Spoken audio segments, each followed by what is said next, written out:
Today we're going to talk about, well, what if you don't want to restrict sugar with your kids, but then they end up eating so much sugar that they get sick? How do you approach that? First, know that there's no one right answer here. You just have to decide how risk averse you are in the scenario and decide which risk you want to avoid more. So there's a spectrum here. On one end, we restrict sweets and avoid any potential tummy aches or vomiting that might come with eating too many of those sweets. The risk here is more longer term. Will kids have a restriction mindset around sweets, causing them to seek out those sweet foods more? And so on the other side of the spectrum, we don't restrict sweets when we offer the sweets. We allow our kids to experience a tummy ache, vomiting, or diarrhea, and the risk is more immediate, right? Like our kids don't feel good if they eat that many sweets. There may also be a small long-term risk of trauma after something like vomiting, but that can happen anytime a kid is sick, so that doesn't apply specifically to just the sweet scenario. So there's no way to completely remove both risks. You can't completely remove the risk of restriction and also completely remove the risk of feeling sick.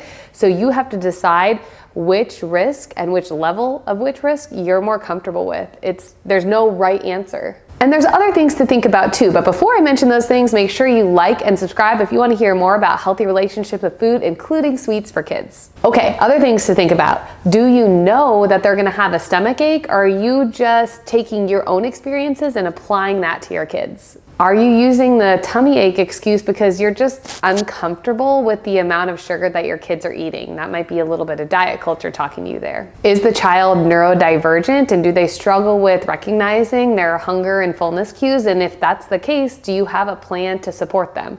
Which hopefully will include an occupational therapist, because they're amazing. Is there a family history and thus an increased risk for the child of an eating disorder? Are you using other tools like the ones I talk about inside my Growing Intuitive Eaters 101 course here on YouTube to avoid a sweets obsession? So like, for example, one thing you might do is adjust the way you talk about food. So removing labels like clean or bad or treat when you're talking about sweet foods, and use more objective terminology. How old is the child, and will they be able to recognize that A causes B if you do let them get a stomach ache? And will they be able to remember that incident if it happens to help inform their future food choices? And usually I do think that can be applied pretty young. Now there's other things you can do to help make the situation easier on yourself and your kid. So if they got a stomach ache, talk to your kids about this. Help them connect the dots. How is your tummy feeling? Why do you think your tummy is feeling this way? Are you going to do anything differently next time? Help them slow down with their eating, especially if your kid is like inhaling the food. You can say stuff like,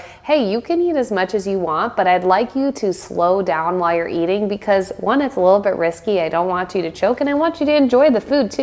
I prefer to let them explore this freedom while they're young because I think it's easier to support a toddler in doing this than a school-age kid or a teenage kid. But that's not to say that it's not possible to do that for those age kids and that you shouldn't continue to do that post-toddlerhood. And I absolutely want to let them explore that freedom while they're still in my house rather than restricting and controlling their sweets intake as through their entire childhood. And then once they leave my house, they have complete freedom and they don't know how to approach sweet foods when they're not under my roof. So I know I've said this like 2 times already, but there's no one right answer. You have to take all of this information and decide what's best for your specific kid and your specific family, because that's probably going to look different from the family next to you. Here's how I do it in my house. I let my kids eat as much as they like of a certain food as long as I choose to serve it, even if it gives them a stomach ache. But I might remind my 3-year-old or 5-year-old to listen to their tummy while they're eating it. My older 2 are 3 and 5, and they have had this experience and they have definitely learned from it, and it's absolutely informed their choice of how much sweets to eat the next time or the next time they encounter that specific food or even just